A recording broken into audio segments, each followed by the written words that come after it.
welcome. This is gentle yoga for shoulders. So we're gonna mostly concentrate on our upper back, our shoulders, a little bit of neck.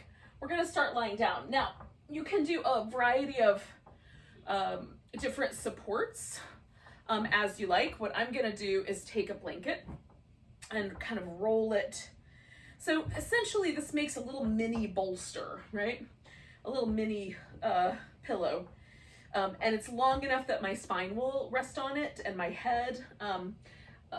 And it's not too thick. It's just a little bit of an elevation. Now, if you want it to be a little deeper, you can certainly do that. Use a bigger blanket, or you can even use a yoga block underneath your shoulders and another support of some sort of second block or a pillow under your head. Now, so the reason for this is to create a little sense of opening around the shoulder, particularly in the front shoulder stabilizers, like the Pec Minor, that often when we sit at a computer or sit with our arms forward, either maybe we drive a lot or you're a hairdresser, like all kinds of reasons, the front stabilizers will shorten to kind of hold the shoulder in that position in a more stable way.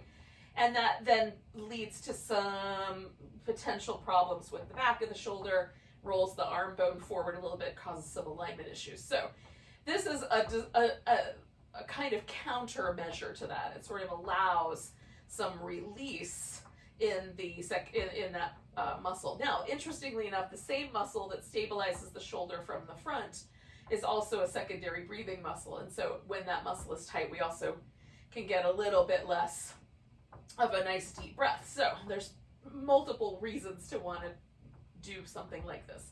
So I have that blanket just below my rib cage, but just above my pelvis. I don't have it coming all the way to the very tippy top of my sacrum. I like to leave a little bit of room. You might like your support up higher or a little lower. You can test out whether you want your legs to be straight, whether you want the feet on the floor, or I'm gonna go for this butterfly today, and I'm gonna put a ton of support in. So it's really easy going. So feet together with the knees open, and then I've got this little pillow that kind of catches both my thigh bones so that it's a mild situation. And then I'm gonna let my arm just sort of hang out where it would naturally hang out, rather than take the arm way out wide. Now, for me, that just puts the emphasis of the pose right in that secondary breathing / shoulder stabilizing muscle area, right deep in the front of the shoulder. If I go out wider, it pulls on the big wide chest muscle, the Pec Major, which is not a bad thing. It's just not where I want to put the emphasis. So you can do either. If for you, you think the reason that your shoulders are often feel a little tight or a little like there's a range of motion issue, then you might work with the big pec instead. Oh, and we just settle in and let ourselves become aware of the moment and the breath.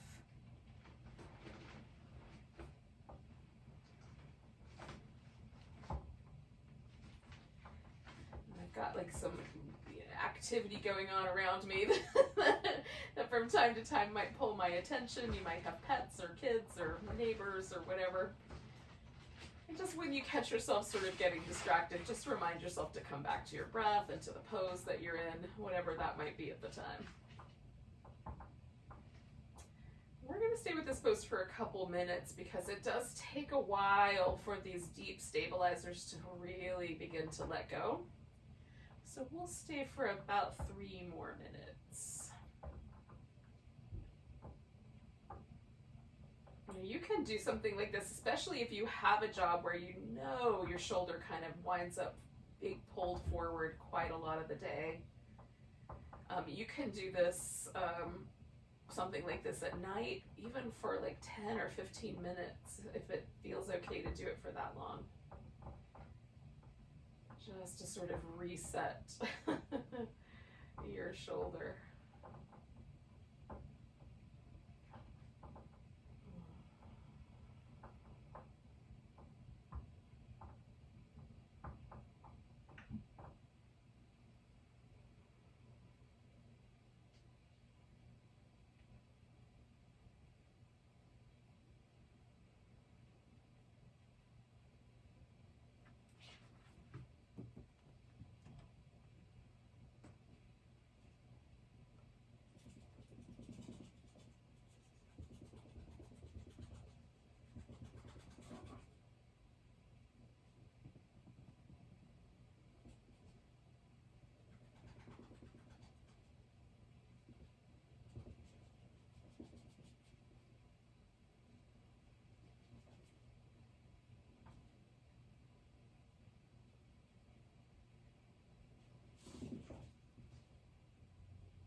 just inside that last minute here.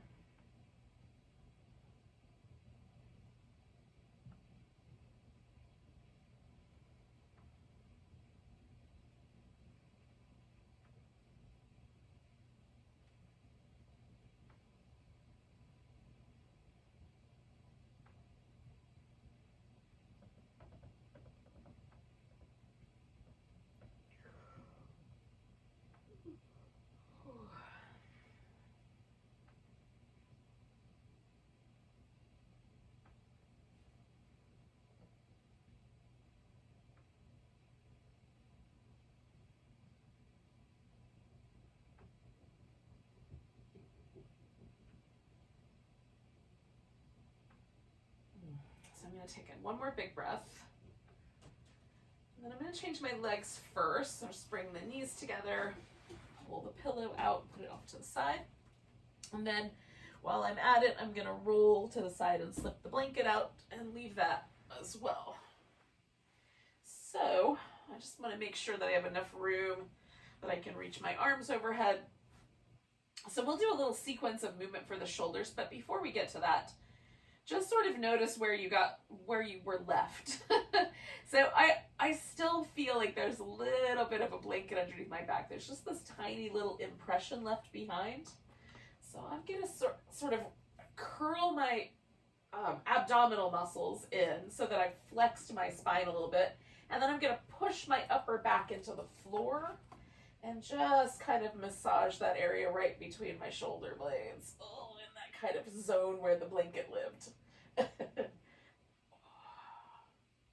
I often have like some kind of slightly sticky feeling movement pattern in the shoulder blade area there. And then I'm just going to check in and see sort of what the current state of affairs is. So as I lie here on the floor, I'm like feeling my right shoulder blade, my left shoulder blade, and is there a difference between the way they lay on the floor? And for me, there's just like the tiniest little bit of a difference. The bottom tip of my right shoulder blade feels like it touches the ground a little bit more firmly than the left bottom corner. My left shoulder blade feels like it mostly lays flat on the floor, whereas I can feel that right bottom tip kind of pressing down a little bit. So I'm going to start with my right arm when I get to the one side. So just that I've noticed that, so I'm going to make that mental note. I'm going to start with my right arm because I feel like that one is the one I could use the most. So we'll start there. So we're going to do 3 rounds of this movement pattern, and then we're going to work on the one arm. So whatever arm you've selected, that's the one you'll get to when we get there. So we're going to take that, and I have my feet resting on the floor, but you could have straight legs if you like.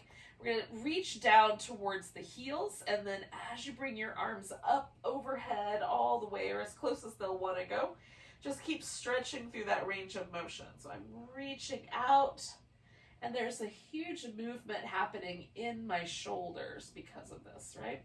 So as I reach down, my shoulder blades kind of lower, and as I come up, they get a little more in the neutral area. As I go overhead, they kind of start to come up around my ears a little bit. So there is a change in the positioning of my shoulder blades because of how I'm reaching through my arms. So one more of those for now. And reaching up and coming back. And then I'm going to stop when I get to this straight up at the ceiling point. Grab hold of my right upper arm and pull it over to the left. And then I'm going to work on that shoulder blade, try to get it back down onto the floor. And now I'm pulling with my left arm and then resisting with all of the muscles that live in my upper back. I find directing my arm straight across the chest to be the best for me, but you might want to experiment should your arm go up closer to your face or down closer to your belly button. You can change the angle. I'm going to rotate my arm just a little bit and start over again, kind of finding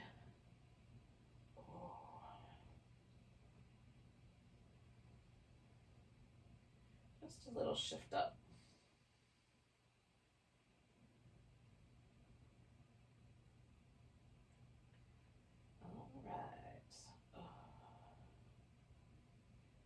One more breath. Oh, and then I'm going to release that arm. Come back all the way to the bottom, and then just for a moment, relax. Oh, I'm going to give that arm a little shake out. Oh, and again, kind of relax my upper back. Now, I can feel a difference between the left and the right. There's definitely a change in sensation. But the most interesting thing is that my shoulder blade, now I'm not feeling that bottom tip press in as much. It feels a little more even on the floor. So that for me is a pleasant outcome. So I do these regularly because that's a pleasant outcome. But if for you there's no difference, or the outcome is less pleasant, then maybe this is something you'll do with a little less vigor or a little less often. All right, so just see what's true for you. So we're going to reach the arms down and do 3 of these movement patterns, up and over, reaching through the arms the whole way.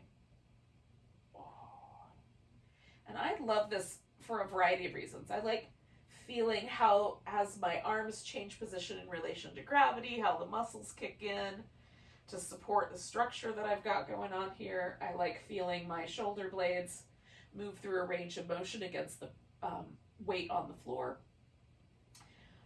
I find it really interesting.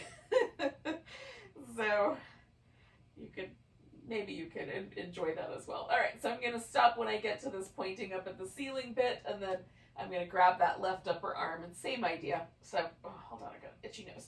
All right, so I'm going to pull my shoulder blade in while I'm pulling that arm across with about the same amount of force. So I've got this isometric kind of relationship going on here between my arm and my upper back, my shoulder and my upper back. I'm going to once again adjust the arm angle and go in there again just to see how that changes things up. The shoulder is really amazingly complicated. All the little muscles of the rotator cuff each have their own little jobs. And of course they work together in various ways. It's really cool. And the rhomboids and the trapezius and the latissimus dorsi and the deltoids, they all operate on the shoulder in such unique and individual ways. The shoulder joint itself is not particularly complicated. That's, there's just a bone, and they all kind of hang together with connective tissue. But the movement of our shoulder is so interesting, and it's such a robust range of motion. It's a tricky joint to work with. But now, just kind of checking in. I've let my arm go. I've kind of come back to a position. I'm going to give that a little jiggle. And then just kind of checking in with the upper back, the shoulders. Like, are there any points that feel a little painful? Sometimes rotator cuff injuries will sort of manifest themselves with interesting pain down the arm, like down the outside, or you might think it's your bicep when really, or your tricep when it's really the rotator cuff. So just kind of noticing if there's any discomfort and, pinpointing where it is, if you ever decide to work with a physical therapist, can be really useful information. They'll know what's going on. All right, so let's do a twist. So I'm going to work my legs back and forth a little bit. And this is just sort of preparatory twisting. I'm just checking in to see if there's a direction I might want to start in. Now, going legs to the right is my easier direction. It's the one that's a little more comfortable. Legs to the left, I have a little less range of motion, so there's a little more sensation there. So I'm going to do that side first today. Oh. So using a little blanket, I'm going to adjust just so I've got a little bit of support. So I'm going to wrap my top leg around the bottom one. And that usually pulls me over a little bit more. Now I'm going to go for my pec major. So reaching that arm out, you can experiment with the angle. Your arm can be down, and then you can go all the way up to overhead, right? So there's going to be an angle that you're going to like the most. Sometimes I prefer a bent elbow, sometimes a straight arm. So you can experiment with that as well.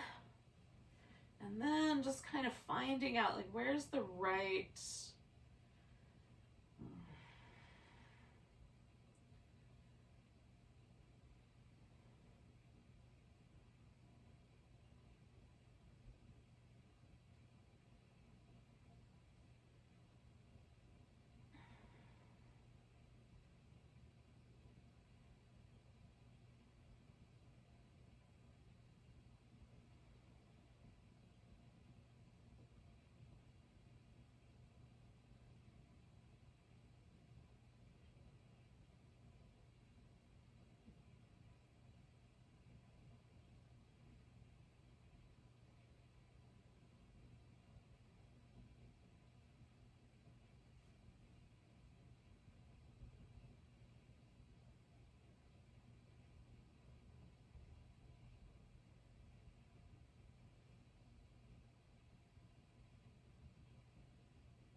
right, so we're gonna do 2 more breaths with this twist. And then we're gonna do one more little thing for our shoulder. Now, I'm gonna roll away from the camera here, the visual bit, because I'm gonna keep going in the direction that the twist is going in. So I'm just gonna carry on over here to my left. I need to make enough room that I can make a big circle with my arm without smacking anything. Now, the range of motion that you choose and how you execute that range of motion will depend a little bit on how it feels.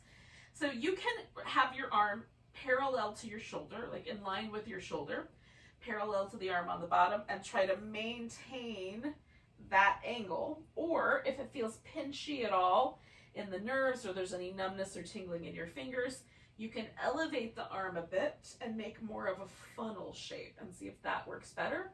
You can also stop, so you can come halfway around and then just return to the start point and not do the bottom half of the circle. I find that to be the more problematic half of it.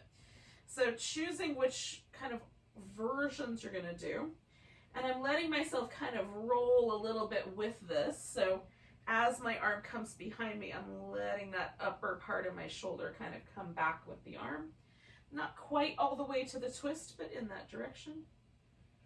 Oh, I'm gonna do 1 more of these circles. So reaching into the edges of it. All right, and then I'm just gonna come all the way back to the beginning. And then, once again, kind of checking in to see how I did. Did I do anything to that shoulder that feels uncomfortable or that left me feeling sore or tender?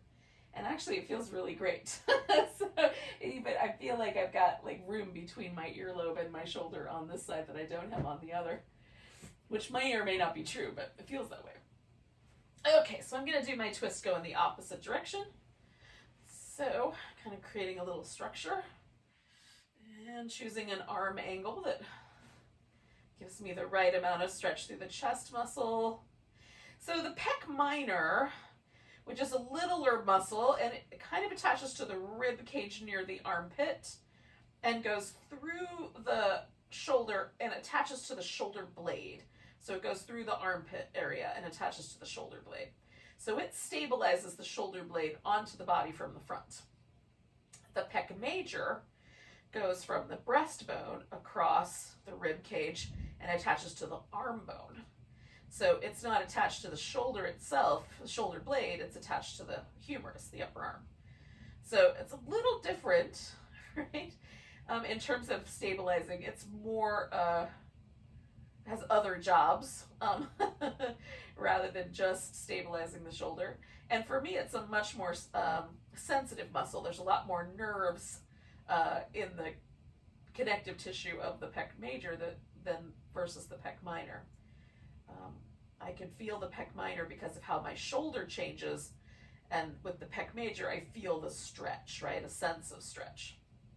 Hopefully that makes sense. So we're gonna hang here for about 3 more breaths, and I'm sort of, leaning into the stretch by taking my legs over and securing my shoulder blade to the ground. So I'm giving myself a little extra.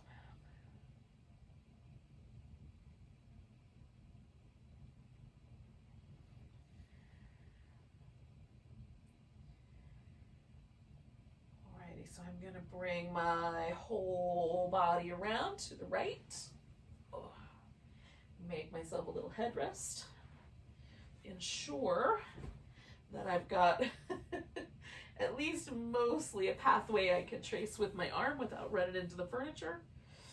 And then I'm gonna take those little circles. And again, you can have more of a funnel or a big flatter kind of circle shape just based on how the nerves in your shoulder communicate to you and how it feels.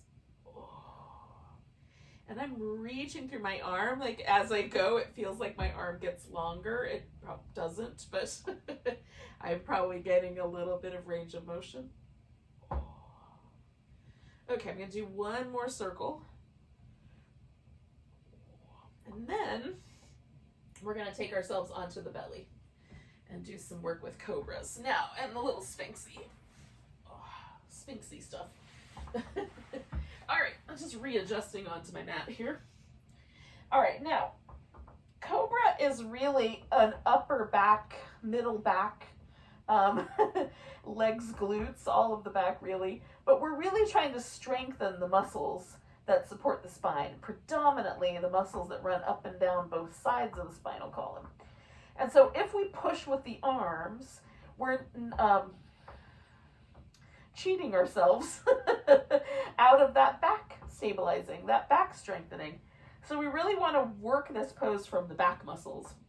The legs and glutes are going to be used mostly to help stabilize the low back. So we press the legs into the floor, use the glutes a bit to help the low back stay stable and relaxed and in an appropriate curve. But the upper part of our back is going to be the area that we're lifting with. So let's start with some circles. And I've got my palm on the floor a little high, like the tips of my fingers are higher than the top of my shoulder. And I've got my fingers spread out wide like a starfish. And then go the other direction.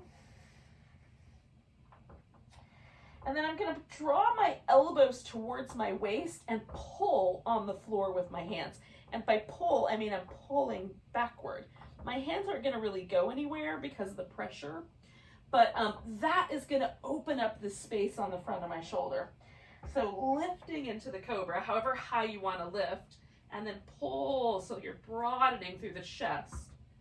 And that's going to give us a nice work for the upper back, and then that little bit of a stretch across the front part of the shoulder and the chest. So I'm going to work my shoulders a few times in each direction. And I pulled my hands back about 1/2 inch.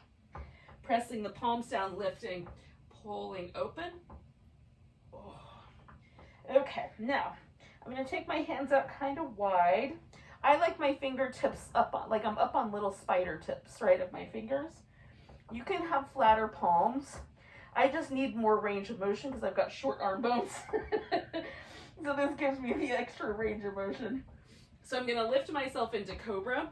Take my right shoulder blade forward and up and my left shoulder blade down and back. And then I'm going to switch. And I turn my head toward whatever side is going down. So up and down. Basically, if I could, I would slide one shoulder blade on top of the other so that they're vertical rather than horizontal. That's not really going to happen, but that's the direction I'm aiming in.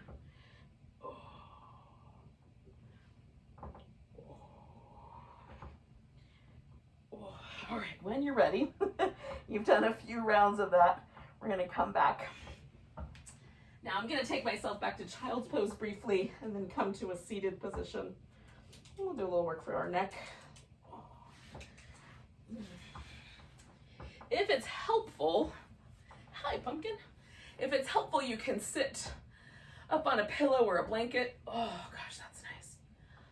Oh. I love some Cobra. I like feeling all the back muscles energized and excited about life. A little bit tingly. All right, so I'm just gonna let my arms relax. I'm letting my arms kind of rest on my thighs and drop my chin. There's a tendency for me to kind of follow that with my back, so I'm being conscious about keeping myself upright. And then I'm gonna let my head just loll over. And again, this is one of those things. Some people find pinchiness here. There's little nerves that can get pinched. You can just elevate your head a little and you'll spin it more like a funnel shape, right? As opposed to sort of letting it loll, which is what I'm doing. Because I don't have any pinchiness, and generally I don't experience any discomfort in the little inside corner there. Now, what I am gonna do is look for the tight places. So there's a tight place right there. On that side, there's a tight place in the front, and the tight places I'm going to come back to.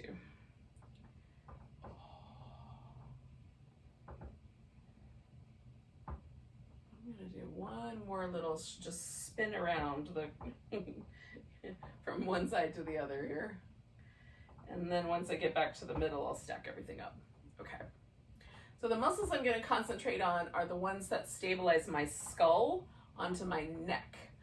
So the first one is called Sternocleidomastoid. So it connects the sternum and the collarbone. Okay, so there's a broad base at the bottom, and then it goes up our neck and connects to the just the mastoid process, which is this area where the jawbone sits on the skull. So from here to here is what I'm going to stretch. So I'm going to start with the right side because that's always the side that's a little bit tight.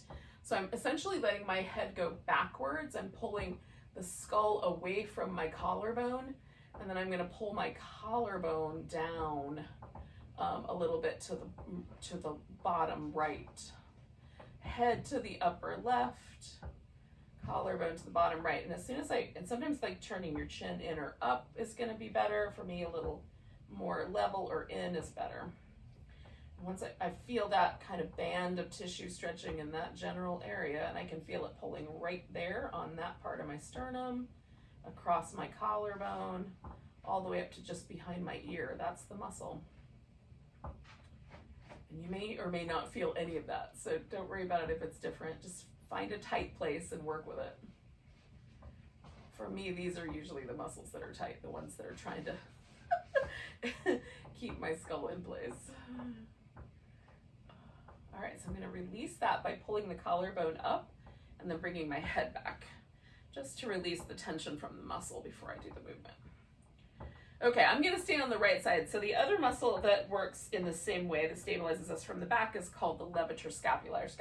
So levator meaning to lift, scapula meaning the scapula, right, the shoulder blade. So if you lift your shoulder blade up toward the back of your head and then pull it down, you might feel this little muscle. So it attaches to the back ridge of the skull and then the shoulder blade itself. So I'm going to pull my shoulder blade down, and then I'm going to let my head sort of fall forward, and you can try slightly different angles. I find turning my head a little to the opposite side helpful. And then as I sit up a little taller and draw that shoulder blade down, I can feel that a little bit more. This muscle is not as sensitive. I feel it right in here, kind of close to where it attaches to the back of my skull, more than anywhere else. But it's one of the two that stabilizes me, so I'm going to work with it, because they're kind of like reciprocal pairs. Sort of like your hamstrings and your quads are reciprocal pairs. They help you operate your legs. This helps you operate your head. All right, I'm going to lift my shoulder blade, lift my head, take that pressure out. And then as I kind of hang out, just noticing, does this feel like I've got a little more space? Does it feel like I've done some beneficial work there? And I would swear to you that this shoulder is at least an inch higher than this shoulder is. I don't think they actually are, but the sensation is that. So I'm going to do the other side. So again, I'm going to start with this guy in the front. So I've let my head sort of fall back to the right, and then I'm going to pull my collarbone down to the left. And I'll adjust my head angle until I feel that space in this little triangle right there in the front. And again, neck muscles can be really sensitive. There's a lot of nerves that come out of our skull that feed the rest of our body, so be kind.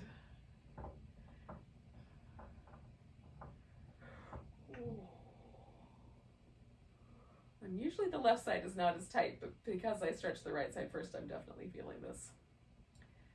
So I'm going to take 2 more breaths with this guy.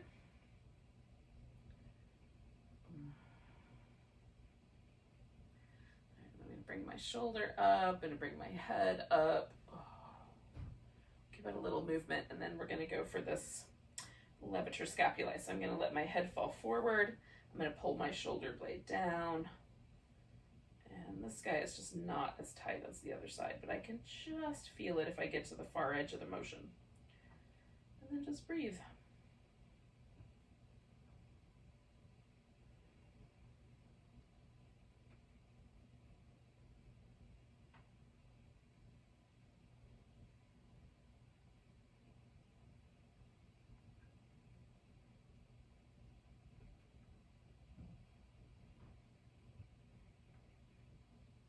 I'm going to do 2 more breaths. And I'll Lift my shoulder blade up, lift my head. Come back to the center and just kind of notice where I've landed here with my upper back, shoulders, chest for today. Thank you for joining me for a little gentle yoga for neck and shoulders and upper back. Let's take a big breath together. Nice big inhale. And a big deep sigh. Namaste, everyone.